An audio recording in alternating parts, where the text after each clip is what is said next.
All right, today we're going to be talking about multi-step inequalities. So these are inequalities, obviously the same as like a multi-step equation. They're going to involve more than two steps, and you're going to use the same four general rules with multi-step inequalities that you did with equations.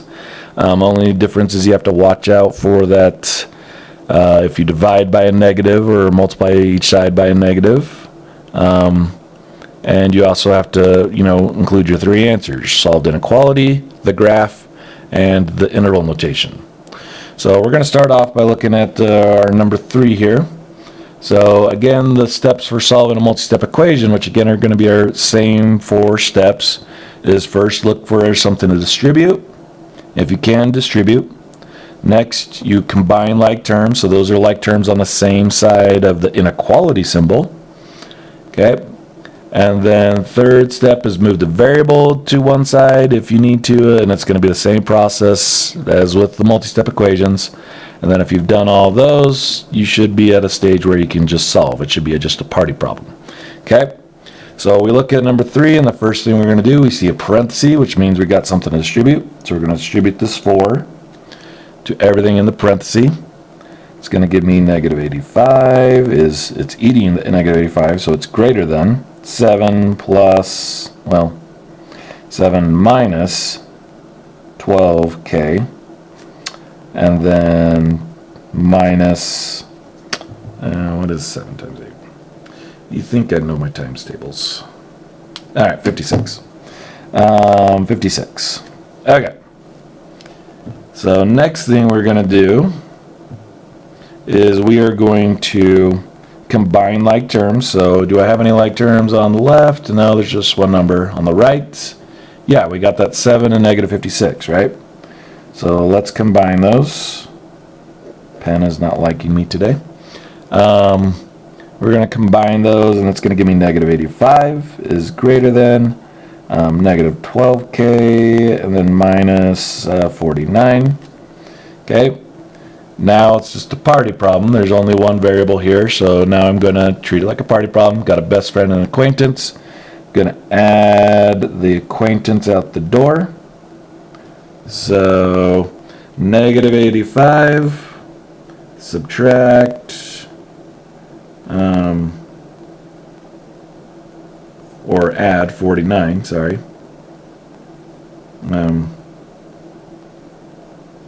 Is going to be 36, so negative 36. So negative 36, and that is greater than negative 12k. And then our last step is we're going to divide a negative 12 to each side. And warning, look at these numbers that I'm dividing to each side. Are they negative? Yes, they are. So that means that our symbol is going to flip around. And we're going to get a 3 over here when we divide, but now it is less than k.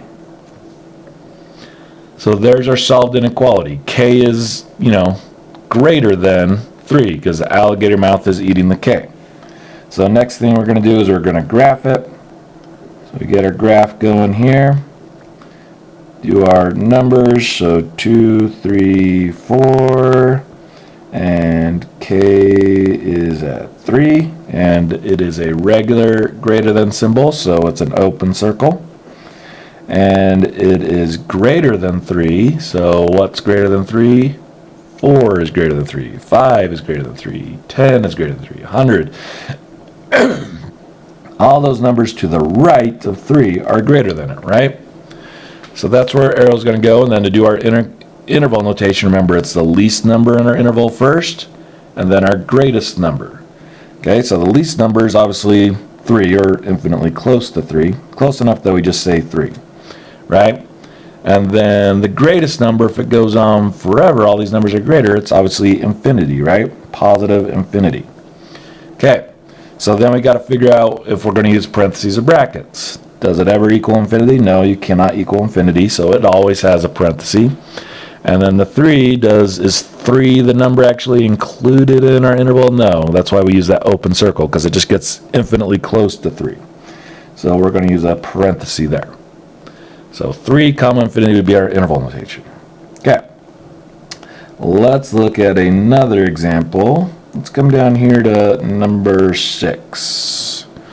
So number 6, this is actually just a two-stepper, but I like it for one reason here, and I'll show you that in a second.